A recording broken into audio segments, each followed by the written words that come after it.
আসসালামু আলাইকুম। আপনার কাছে দেখাবো যে ব্ল্যাক হার্ড পেস্ট আছে, এই ব্ল্যাক হার্ড পেস্ট কীভাবে আপনি মাদারবোর্ড থেকে রিমুভ করবেন খুব সহজে। সিম্পল বিষয়, আপনি শুধু হালকা পেস্ট দিয়ে, সোল্ডারিং পেস্ট দিয়ে বলগুলোকে আগে নরম করে নেবেন। নরম করার পর ওটাকে পেস্টটাকে মোছার পর টিস্যু কাপড় দিয়ে মুছে নেবেন। মুছে নেওয়ার পর আপনি 250 হিট মানে হট গানের 280 হিট দিয়ে আননাইফ দিয়ে সুন্দর করে কাটতে হবে। এ দেখেন কীভাবে আমি কাটছি। তো 280 হিট দিবেন। হিট দেওয়ার পর এক সাইড থেকে আপনি আননাইফ দিয়ে কাটবেন। এক সাইড থেকে আপনি যদি সূক্ষ্মভাবে আস্তে আস্তে কাটেন, আপনার বোর্ডে কোনো স্কেচ পড়বে না, একদম ক্লিনভাবে কাটতে পারবেন আপনি।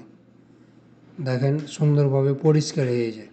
আর আপনি যদি আয়রন দিয়ে কাটতে যান তাহলে মাদারবোর্ডের লেয়ার যে লাইনগুলো আছে এগুলো লেয়ারগুলো কেটে যাবে, ওখানে গাউন্ড হয়ে যাবে। দিয়ে আপনার যখন আপনি পেস্ট দিবেন তখন পেস্ট দিলে ওটা ধরে নেবে।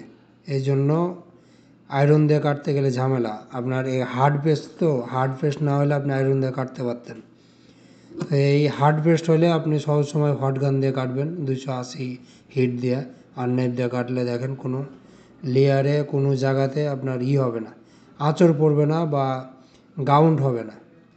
আপনি এভাবে ইজিলিভাবে কাটবেন।